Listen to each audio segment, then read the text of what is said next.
అమృతం కార్యక్రమానికి స్వాగతం. ఒకప్పుడు చాలా బిగ్ ఫ్యామిలీస్ ఉండేవి. అట్లీస్ట్ ఇంట్లో పెద్దవాళ్ళు చాలా మంది ఎక్కువ ఉండేవాళ్ళు.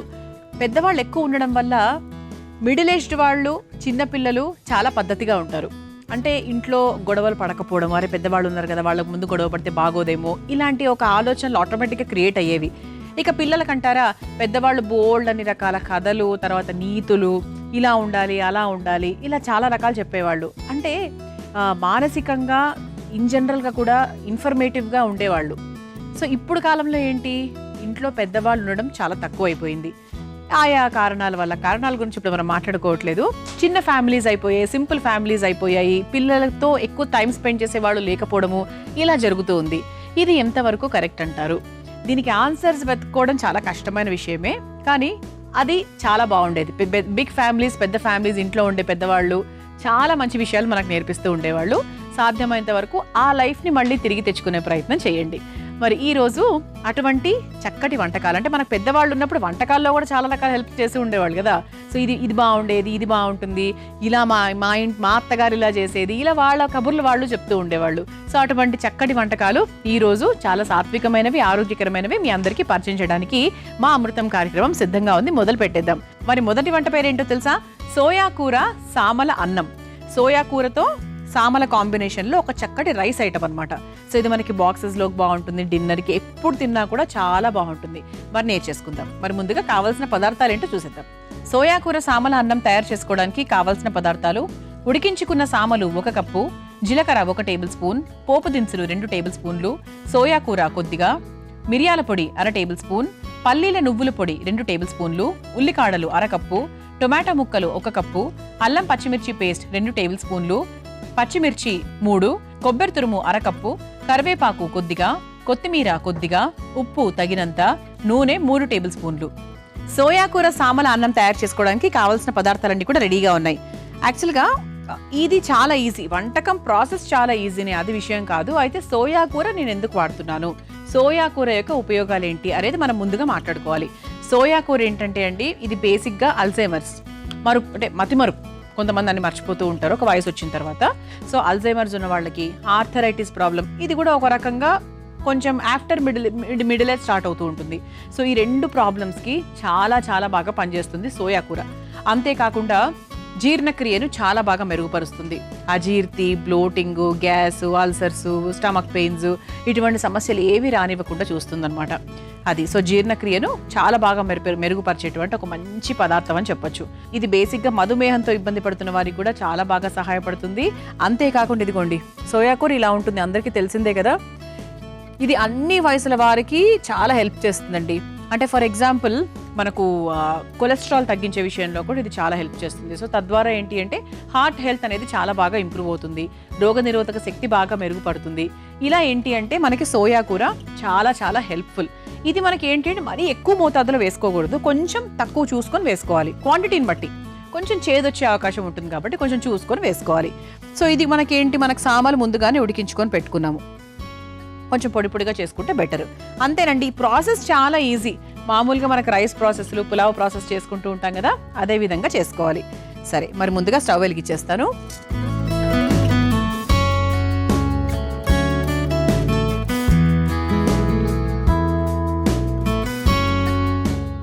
ఓకే, ముందుగా కాస్త నూనె,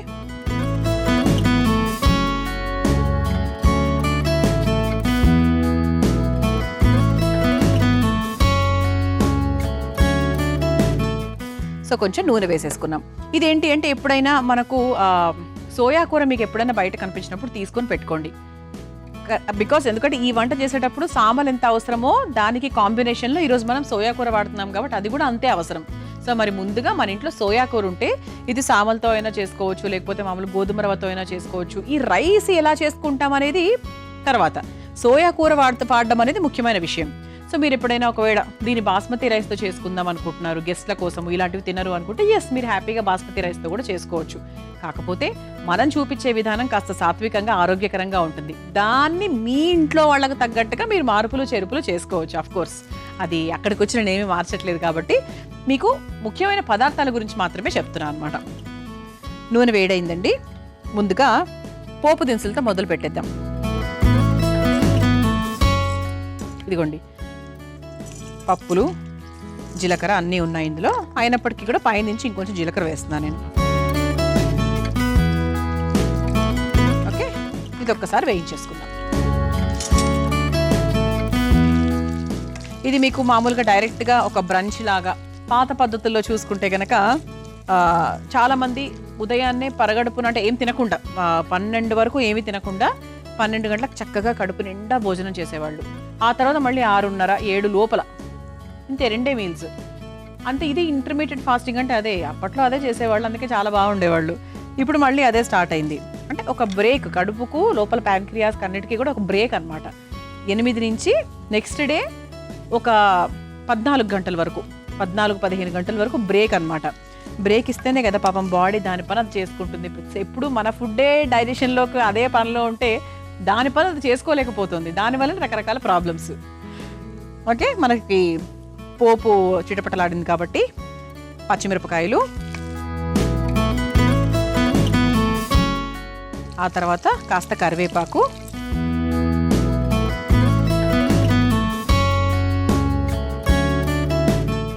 ఆ తర్వాత సన్నగా తరుక్కున్న ఉల్లికాడలు, ఇవి ఒకసారి వేయించేసుకుందాం. ఓల్డ్ ఈజ్ గోల్డ్ అనే కాన్సెప్ట్ 100% రైట్ అండి, అన్ని విషయాల్లో, ఆల్మోస్ట్ అన్ని విషయాల్లో. కాకపోతే ఇప్పుడు క్వాలిటీ ఆఫ్ లైఫ్ మారింది, ఫుడ్లో క్వాలిటీ 100% తగ్గింది. సో ఎడాపెడా అప్పుడు తిన్నా కూడా అది వేరు. ఇప్పుడు బాగా షుగర్స్ తినడము అనేది అసలు బాడీకి ఏ మాత్రం కూడా సెట్ అవ్వట్లేదు. అందుకే చాలామంది ఏంటంటే చిన్నపిల్లలకు షుగర్స్ ఇవ్వకండి అని చెప్తారు. ఒకప్పటి కాలంలో అందరూ తినేవాళ్ళు, వాళ్ళకేం కాలేదు, బాగానే ఉన్నారు. కాకపోతే ఇప్పుడు పరిస్థితులు బట్టి అది వేరు, అంతే. ఉల్లికాడలు వేయించేసుకున్నాం కదా, ఇప్పుడు ఇందులో అల్లం పచ్చిమిర్చి పేస్ట్ కూడా వేసుకుందాం. ఓకే, కొంచెం స్పైసీగానే చేసుకుంటున్నాను ఇది నేను.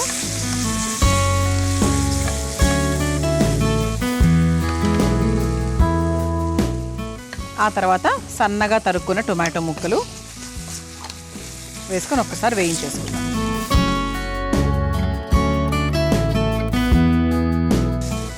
ఆ తర్వాత ఇదిగోండి సోయా కూర, మన ముఖ్యమైన ఇంగ్రీడియంట్. 2 to 3 స్పూన్స్ అని చెప్పొచ్చు. మనం తీసుకున్న క్వాంటిటీకి తగ్గట్టుగా వేసుకోవాలి, సరిపోతుంది.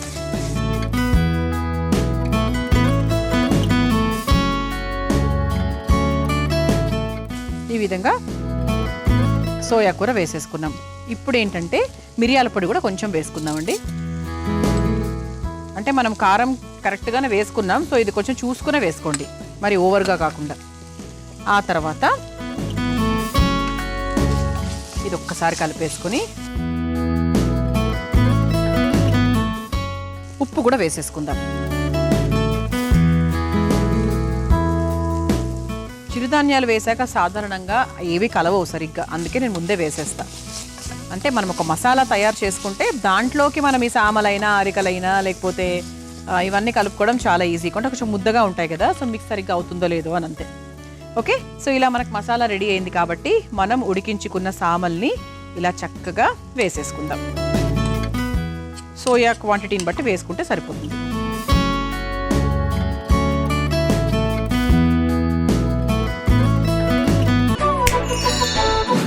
సాధారణంగా మనం పూరీలు వేయించిన తర్వాత చాలా వరకు మసి నూనెలో అలా ఉండిపోతూ ఉంటుంది. ఆ నూనె వాడాలో అర్థం కాదు, వాడకూడదు అర్థం కాదు. అప్పుడు ఏం చేయాలంటే 2 వెల్లుల్లి రెబ్బల్ని ఆ నూనెలో వేసేయాలి. అప్పుడు ఆ మసంతా కూడా ఆ వెల్లుల్లికి గట్టిగా పట్టుకుంటుంది. వెల్లుల్లి రెబ్బలు తీసేసేయండి, ఆ నూనెను ఇంకోసారి హాయిగా వాడుకోండి. తప్పకుండా ఈ చిట్కాను ఉపయోగించండి. సో చక్కగా స్మెల్ కూడా బ్రహ్మాండంగా వస్తుంది నాకైతే. అఫ్కోర్స్ మీరు ఇంట్లో చేసుకున్న మీకు కూడా వస్తుంది. సో చివరిగా ఫైనల్గా ఇంకా మనం వేయాల్సింది ఏంటి అంటే పచ్చి కొబ్బరి తురుము, అలాగే నువ్వులు, పల్లీలు కచ్చా పచ్చాగా చేసుకున్నటువంటి ఒక పొడి. ఇదిగోండి పై నుంచి అలా వేసుకోవాలి. ఇది ఇంకా మీరు మీ ఇష్టం, ఎక్కువగా అంటే ఎక్కువ వేసుకోవచ్చు. నేను మీడియంగా వేశాను, ఇంతకన్నా అవసరం లేదు, సరిపోతుంది. నేను వేసిన క్వాంటిటీ సరిపోతుంది అనమాట. సో దీన్ని ఒక్కసారి మనం కలిపేసుకుందాం. పచ్చి కొబ్బరి వేసాక జనరల్గా మనం ఎక్కువసేపు పెట్టకపోతేనే బెటరు. ఆ పచ్చి పచ్చిగా అలాగే ఉంటే బాగుంటుంది. లేదంటే మరి అది కూడా కొంచెం ఇట్లా వేగినట్టు అవుతుంది కదా, అలా కాకుండా కొంచెం పచ్చిగా ఉన్నప్పుడే మనము స్టవ్ ఆఫ్ చేసేసుకోవచ్చు. ఫైనల్గా కొత్తిమీర స్టవ్ ఆఫ్ చేసేస్తున్నాను. ఆహా, ఎప్పుడెప్పుడు టేస్ట్ చేయాలని వెయిట్ చేస్తున్నానండి. ఎన్ని ఉన్నాయి చూసారా, నువ్వుల పొడి, పల్లీల పొడి, పచ్చి కొబ్బరి, సూపర్, చాలా బాగుంది. చూస్తుంటేనే మీకు బేసిక్గా నోరు ఊరుతుందేమో అనుకుంటున్నాను నేను. బాగుంటుందండి, చాలా బాగుంటుంది. అంటే సోయా కూర ఇవన్నీ మనం జనరల్గా రెగ్యులర్గా వెంటనే తీయం. ఏ సూపర్ మార్కెట్కి వెళ్ళినా ఎక్కడికి వెళ్ళినా అది వెంటనే ఎందుకో చేతికి రాదు, అంతే. అది అలా అయిపోయింది. కానీ వాటన్నిటితో కూడా బోల్డ్ అని రకాలు ఉంటాయి. ఓకే, సో ఇప్పుడు దీని ఒక సర్వింగ్ బౌల్లోకి తీసేసుకుందాం.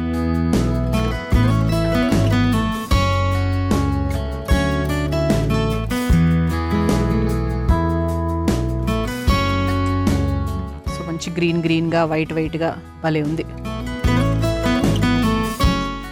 పైనుంచి కూడా కాస్త పచ్చి కొబ్బరితో గార్నిష్ చేసుకోవచ్చు. చూసారు కదా, ఇలా కమ్మటి సాత్వికమైన ఆరోగ్యకరమైన రైస్ అన్నమాట. సో మనకు సోయా కూర, సామల అన్నం.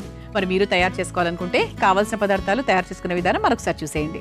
సోయా కూర, సామల అన్నం తయారు చేసుకోవడానికి కావాల్సిన పదార్థాలు: ఉడికించుకున్న సామలు 1 కప్పు, జీలకర్ర 1 టేబుల్ స్పూన్, పోపు దినుసులు 2 టేబుల్ స్పూన్లు, సోయా కూర కొద్దిగా, మిరియాల పొడి 1/2 టేబుల్ స్పూన్, పల్లీల నువ్వుల పొడి 2 టేబుల్ స్పూన్లు, ఉల్లికాడలు 1/2 కప్పు, టొమాటో ముక్కలు 1 కప్పు, అల్లం పచ్చిమిర్చి పేస్ట్ 2 టేబుల్ స్పూన్లు, పచ్చిమిర్చి 3, కొబ్బరి తురుము 1/2 కప్పు, కరివేపాకు కొద్దిగా, కొత్తిమీర కొద్దిగా, ఉప్పు తగినంత, నూనె 3 టేబుల్ స్పూన్లు. సోయా కూర, సామల అన్నం తయారు చేసుకునే విధానం: ముందుగా స్టవ్ వెలిగించి బాండీలో నూనె వేసి వేడయ్యాక అందులో పోపు దినుసులు, జీలకర్ర, పచ్చిమిర్చి, కరివేపాకు, ఉల్లికాడలు వేసి వేగాక అందులో అల్లం పచ్చిమిర్చి పేస్ట్, టొమాటో ముక్కలు, తరిగిన సోయా కూర, మిరియాల పొడి, సరిపడా ఉప్పు వేసి వేయించుకోవాలి. తర్వాత అందులో ఉడికించుకున్న సామలు వేసి కలిపి ఆ తర్వాత అందులో పచ్చి కొబ్బరి తురుము, పల్లీలు, నువ్వుల పొడి, కొత్తిమీర వేసి కలిపి ఒక సర్వింగ్ బౌల్లోకి తీసుకుని పైనుంచి పచ్చి కొబ్బరి తురుము వేసి సర్వ్ చేసుకుంటే సోయా కూర, సామల అన్నం రెడీ.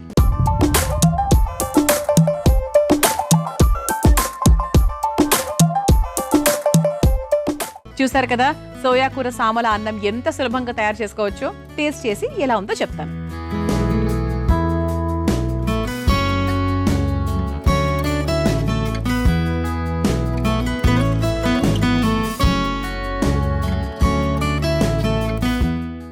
ఆహా,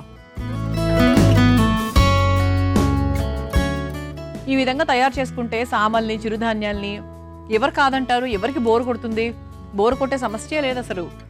ఇట్లా చేసుకుంటే అయితే లొట్టలు వేసుకుంటూ తింటారు. అన్నం కన్నా కమ్మగా ఉంది అని ఇదే కంటిన్యూ చేస్తారు కూడా. ఇలా చేసే ఓపిక, ఇంట్రెస్ట్ ఉండాలి తప్ప చిరుధాన్యాలు చాలా చాలా టేస్టీగా ఉంటాయి. తప్పకుండా ప్రయత్నించండి. ఇక రెండో వంటలోకి వెళ్ళిపోదామా? నేను తయారు చేయబోయే రెండో వంట పేరు పచ్చి అరటికాయ రవ్వ ఫ్రై. మరి ముందుగా కావాల్సిన పదార్థాలు ఏంటో చూసేద్దాం. పచ్చి అరటికాయ రవ్వ ఫ్రై తయారు చేసుకోవడానికి కావాల్సిన పదార్థాలు: అరటికాయలు 4, ఉప్పు తగినంత, బియ్యం పిండి 1 కప్పు, కారం 2 టేబుల్ స్పూన్లు, పసుపు 1/2 టేబుల్ స్పూన్, అల్లం పచ్చిమిర్చి పేస్ట్ 2 టేబుల్ స్పూన్లు, నిమ్మరసం కొద్దిగా, నూనె 1 కప్పు, కరివేపాకు కొద్దిగా, పచ్చిమిర్చి 3. పచ్చి అరటికాయ రవ్వ ఫ్రై తయారు చేసుకోవడానికి కావాల్సిన పదార్థాలన్నీ కూడా రెడీగా ఉన్నాయి. పచ్చి అరటికాయ, అరటిపండు 2 కూడా ఆరోగ్యానికి చాలా చాలా మంచిది. High potassium, high vitamin B6, అలాగే వైటమిన్ C, ఇవన్నీ అధికంగా ఉండేటువంటిది అరటికాయ, అరటిపండు ఏది తీసుకున్నా కూడా. అలాగే గుండె ఆరోగ్యానికి చాలా మంచిది తెలుసా అరటికాయ.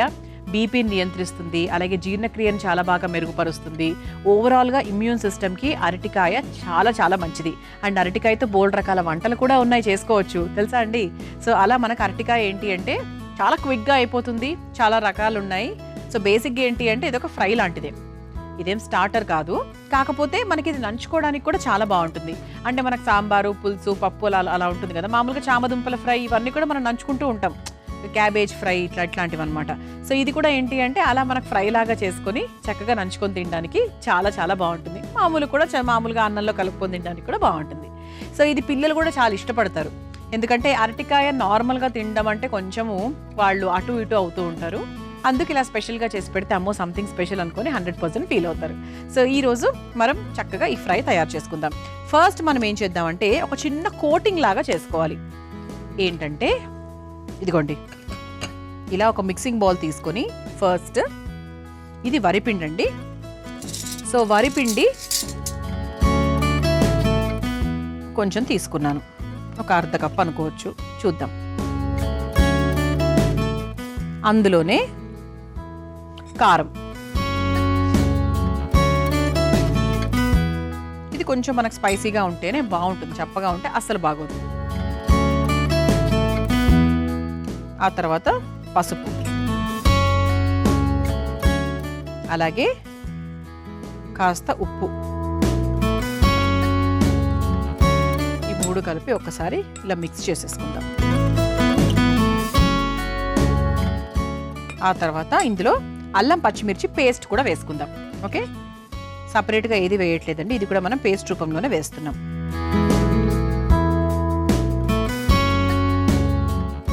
ఆ తర్వాత ఇందులో మనం నిమ్మరసం పిండుకుందాం.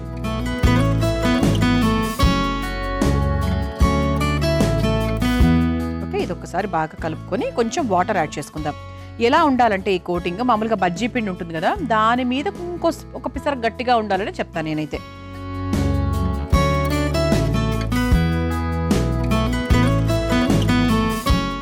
సో ఇందులో కొంచెం మనం వాటర్ యాడ్ చేసుకుందాం. కలుపుకుంటూ యాడ్ చేసుకోండి, సో దట్ కొంచెం క్లారిటీ ఉంటుంది. మళ్ళీ జారుగా అయిపోతే కష్టం.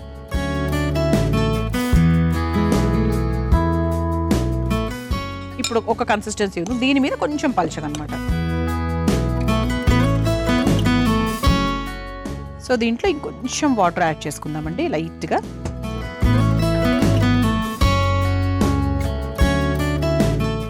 ఇలా పిండి మిక్స్ చేసేసుకున్నాం కదా, చూసారా బజ్జీ పిండి కన్నా కొంచెం గట్టిగానే ఉంది, ఒక చట్నీ లాగా ఉందన్నమాట. ఇప్పుడు ఇదిగోండి ఇలా మనము చక్రాల్లాగా అరటికాయ ముక్కల్ని కట్ చేసుకుందాం. ఇంతవరకు నీళ్ళలోనే ఎప్పుడు నీళ్లు పారబోసాను నేను, నల్లబడిపోతాయి కాబట్టి. దీన్ని చక్కగా ఇలా వేసేసుకొని కోట్ చేసేసుకుందాం ఫస్ట్.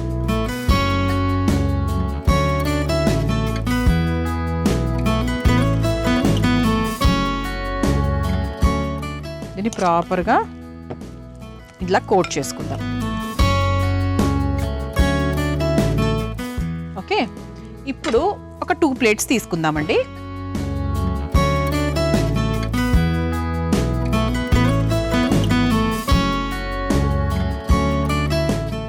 ఈ 2 ప్లేట్స్ దేనికంటే, ఒక ప్లేట్లో మనం ఏమన్నాము, రవా ఫ్రై అని చెప్పాం. సో అందుకు రవాని ఒక ప్లేట్లోకి తీసుకుందాం. తర్వాత మనం కోట్ చేసుకున్న, ఇదిగోండి ఇక్కడ జాగ్రత్తగా చూసుకోండి, మనం కోట్ చేసుకున్న ఈ అరటికాయ ముక్కన్ మీద లైట్గా ఇలా కోటింగ్ లాగా తీసుకొని ఇలా ఫ్రైలో అటు ఇటు కోట్ చేసుకోవాలి. సో ఇలా పైనుంచి కూడా వేసుకోవచ్చు. సో ఇలా మనకు రవ్వలో చక్కగా అటు ఇటు కోట్ చేసుకోవాలి. కోట్ చేసుకున్న దాన్ని మనం ఈ ప్లేట్లో పెట్టేసుకుందాం. ఓకే, ఇంకొకసారి చూడండి.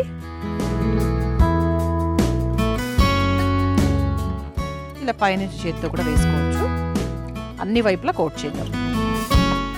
ఇలా కోట్ చేసి ఇలా ఒక కప్లో పెట్టేసుకుందాం, ప్లేట్లో. ఇలా కోట్ చేసి ఒక ప్లేట్లోకి పెట్టేసుకోవాలి. కొంచెం కోటింగ్ ఎక్కడ విడిపోకుండా కొంచెం జాగ్రత్తగా చూసుకోవాలి. ఈ విధంగా మనం తీసుకున్న అరటికాయలన్నిటినీ కూడా మనం కోట్ చేసేసుకుందాం.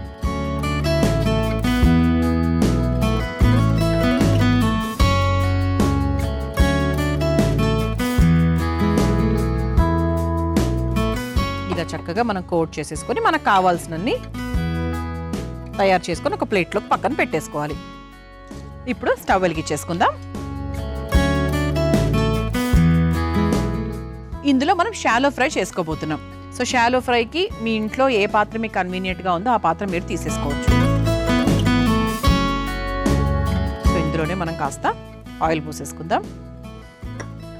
ఇందులో ముందుగా ఈ ఆయిల్ లైట్గా వేడెక్కిన తర్వాత, మామూలుగా మనం సమోసాలు అవి తిన్నప్పుడు పైన నుంచి అలా వేయించిన పచ్చిమిరపకాయలు కరివేపాకు తగులుతూ ఉంటుంది కదా సమోసాలు తిన్నప్పుడు.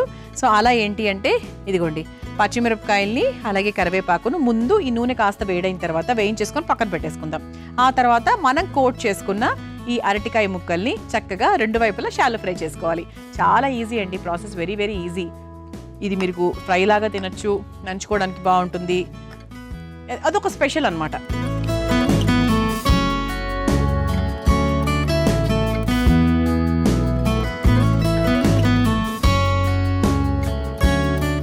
సో ముందుగా పచ్చిమిరపకాయలు వేసేస్తున్నాను.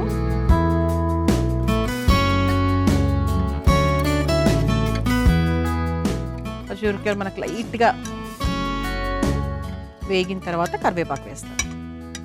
ఎక్కువ టైం పట్టదు కదా కరివేపాకుకి. అంత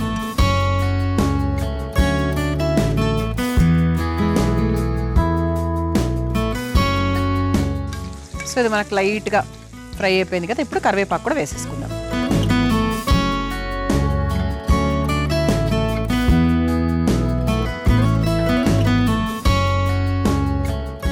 ఓకే, ఇలా వేయించేసుకున్నాం కదా. సో దాన్ని మనం ఒక కప్లోకి తీసేసుకుందాం. చివర్లో వేసుకోవడానికి నీట్గా ఉంటుంది. ఈలోపు చల్లబడుతుంది.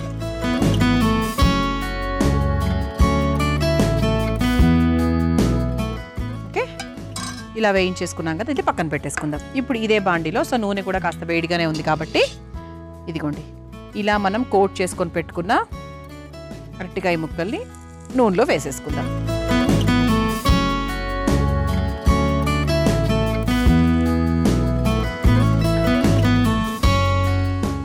మనకు లైట్గా రవ్వ పెడుతుందండి, ఇబ్బంది ఏం లేదు. దానికి ఎంత అంటుకుంటే అంతే సరిపోతుంది మనకి కోటింగ్ కోసం. అమృతంలో మీ అందరి కోసం మరో చక్కటి చిట్కా. మనము కందిపప్పు, మినపప్పులు ఇటువంటి పప్పుల్ని భద్రపరిచేటప్పుడు చాలా ఎక్కువ మోతాదులో భద్రపరుస్తూ ఉంటాం. ఈసారి ఏం చేయండి అంటే అలా మనం డబ్బాలో వేసే ముందు వెల్లుల్లి పొట్టును ముందుగా ఉంచండి. ఆ తర్వాత పప్పును భద్రపరచండి. అప్పుడు ఏ పప్పు అయినా కూడా చాలా రోజుల వరకు తాజాగా పురుగు పట్టకుండా ఉంటుంది. ఈసారి ఈ చిట్కాను ఉపయోగించండి. వీటన్నిటిని కూడా ఇలా ఒక ప్లేట్లోకి తీసేసుకుందాం.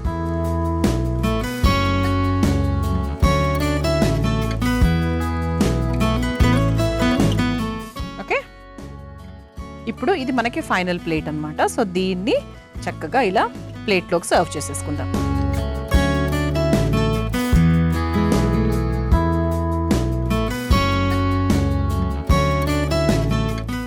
చక్కగా సింపుల్గా మనం ఒక రకంగా చెప్పాలంటే ఇన్స్టెంట్గా చేసుకున్నట్టే లెక్క. పైనుంచి మనం ముందుగా తయారు చేసుకున్నటువంటి వేయించుకున్నటువంటి పచ్చిమిరపకాయలు అలాగే కరివేపాకు ఇలా పైనుంచి వేసేసుకుంటే వావ్ సూపర్గా ఉందన్నమాట. ఇలా కరకరలాడే పచ్చి అరటికాయ రవ్వ ఫ్రై రెడీ అయిపోయింది. మీరు తయారు చేసుకోవాలనుకుంటున్నారా? అయితే కావాల్సిన పదార్థాలు, తయారు చేసుకునే విధానం మరొకసారి చూసేయండి. పచ్చి అరటికాయ రవ్వ ఫ్రై తయారు చేసుకోవడానికి కావాల్సిన పదార్థాలు: అరటికాయలు 4, ఉప్పు తగినంత, రవ్వ 1 కప్పు, బియ్యం పిండి 1 కప్పు, కారం 2 టేబుల్ స్పూన్లు, పసుపు 1/2 టేబుల్ స్పూన్, అల్లం పచ్చిమిర్చి పేస్ట్ 2 టేబుల్ స్పూన్లు, నిమ్మరసం కొద్దిగా, నూనె 1 కప్పు, కరివేపాకు కొద్దిగా, పచ్చిమిర్చి 3. పచ్చి అరటికాయ రవ్వ ఫ్రై తయారు చేసుకునే విధానం: ముందుగా ఒక మిక్సింగ్ బౌల్లో వరిపిండి, కారం, పసుపు, ఉప్పు, అల్లం పచ్చిమిర్చి పేస్ట్, నిమ్మరసం, కాస్త నీళ్లు పోసి అటు జారుడుగా కాకుండా ముద్దగా కాకుండా కలుపుకోవాలి. తర్వాత రౌండ్గా తరుక్కున్న అరటికాయ ముక్కలకు ఈ మిశ్రమాన్ని పట్టించుకోవాలి. ఇప్పుడు ఒక ప్లేట్లో రవ్వ పోసి ఆ అరటికాయ ముక్కలను 2 వైపులా రవ్వలో అద్ది ప్లేట్లో పక్కన పెట్టుకోవాలి. ఇప్పుడు స్టవ్ వెలిగించి బాండీలో నూనె పోసి వేడైన తర్వాత అందులో నిలువుకి తరుక్కున్న పచ్చిమిర్చి, కరివేపాకును కూడా వేసి వేయించి తీసి పక్కన పెట్టుకోవాలి. ఇప్పుడు అదే బాండీలో సిద్ధం చేసుకున్న అరటికాయ ముక్కలను కూడా వేసి 2 వైపులా షాలో ఫ్రై చేసుకుని ఒక సర్వింగ్ ప్లేట్లోకి తీసుకుని పైనుంచి వేయించుకున్న కరివేపాకు, పచ్చిమిర్చి వేసి సర్వ్ చేసుకుంటే పచ్చి అరటికాయ రవ్వ ఫ్రై రెడీ.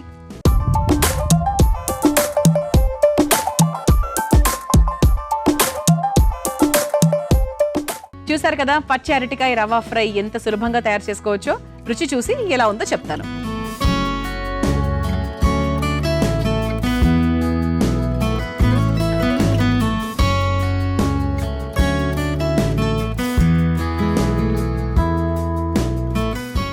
కారంగా ఉందండి. ఫస్ట్ కారం తెలియలేదు కానీ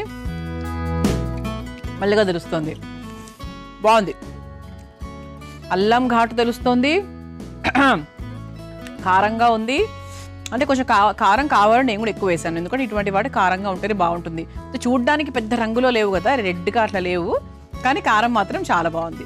కరకరలాడుతూ ఉంది. అంటే మనకి రవ్వ వేసాం కదా, సో మంచి కరకరలాడుతూ ఉంది. డెఫినెట్గా మీరు ఎంజాయ్ చేస్తారు. చాలా కొత్త వంట. చూసారు కదా, మరి వాటి అమృతంలో నేను పరిచయం చేసిన ఈ 2 వంటకాలు. రేపటి అమృతంలో మరో 2 వంటకాలతో మళ్ళీ కలుసుకుందాం. అంతవరకు సెలవు, నమస్కారం. ఈ కార్యక్రమాన్ని తిరిగి చూడాలనుకుంటే www.youtube.com/ETV Life Spiritual లో చూడవచ్చు.